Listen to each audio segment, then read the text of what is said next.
Lawmakers on both sides of the aisle were left scrambling. Supporters of the administration's trade policy insisted that Boeing's move was premature, a knee-jerk reaction that failed to take into account long-term gains. Critics, however, seized on the development as evidence of the policy's failure. The optics were damning. American workers losing their jobs, factory lights going dark, and a national champion abandoning its homeland. In the halls of Congress, debates turned heated as legislators demanded answers and sought to mitigate the damage to their constituencies.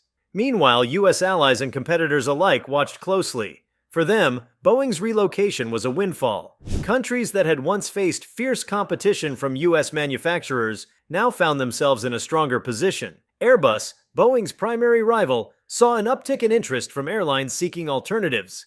Chinese aerospace companies, eager to break into the commercial aviation market, interpreted Boeing's retreat as an opportunity to gain ground and secure contracts. The geopolitical implications were profound. In ceding industrial ground, the United States was also relinquishing some of its soft power, its ability to project influence through economic strength and technological superiority. The cultural blow was perhaps the hardest to quantify.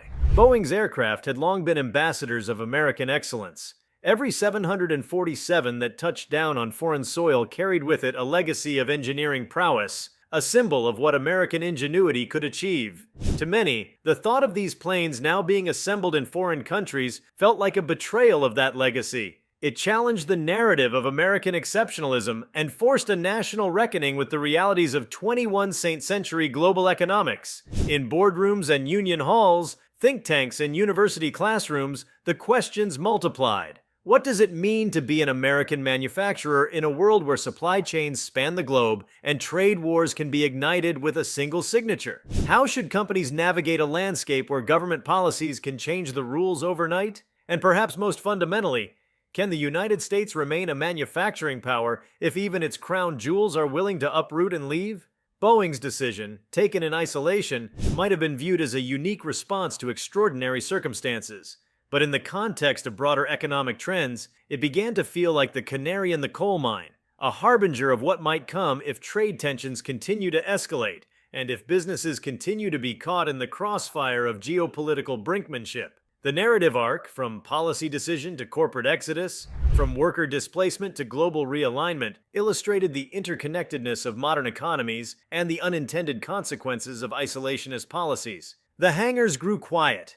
The runways that once echoed with the roar of engines testing for flight now stood still.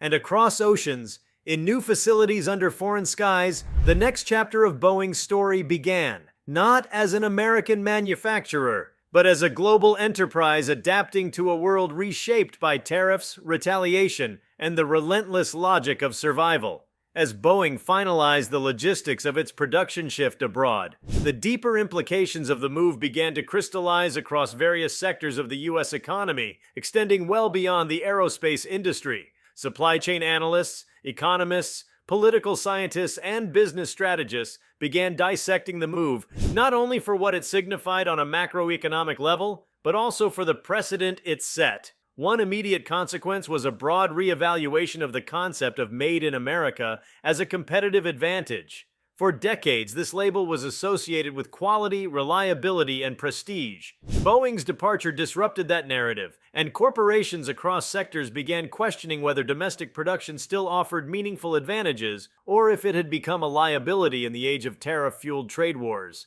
The impact was felt acutely in the educational and vocational training pipeline. Boeing had long partnered with universities, community colleges, and trade schools to cultivate a workforce with skills tailored to aerospace engineering and precision manufacturing. These programs were seen as pathways to stable middle-class careers and were often cited as models of public-private cooperation. With Boeing's withdrawal, many of these programs were left without the industry support that had justified their existence. Enrollments plummeted. Institutions scrambled to pivot toward other industries, but few offered the same scale or prestige.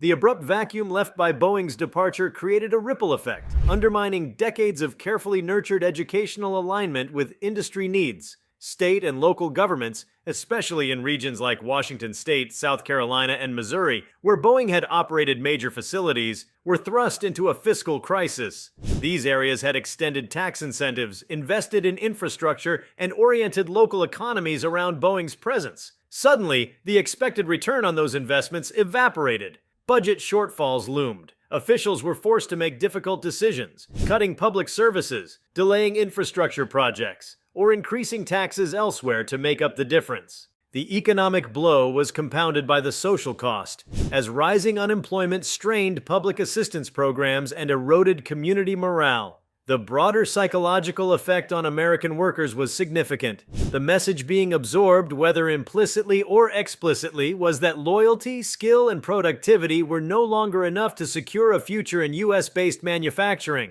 The workers who had once viewed their employment at Boeing as a lifelong career now faced the challenge of reinvention in midlife, in sectors far removed from aerospace.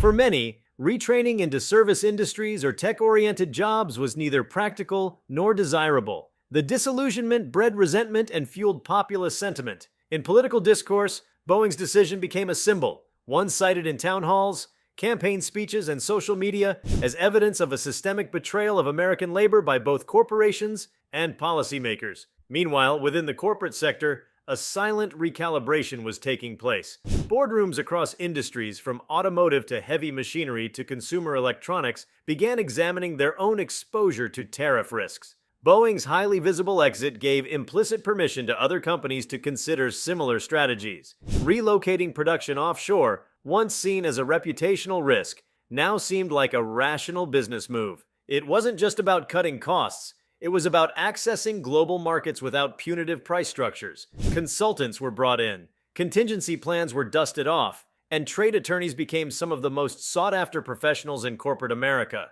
Foreign governments took full advantage of the moment. Sensing vulnerability and opportunity, they intensified their courtship of American manufacturers. Trade ministers and investment boards offered long-term leases on factory space, expedited customs processing, visa packages for relocating executives, and guarantees of tariff insulation under local trade agreements. Boeing's pivot had effectively redrawn the industrial map, and other companies were encouraged to follow by the incentives now being dangled in front of them. What began as a single corporation's strategic retreat began to morph into a broader exodus.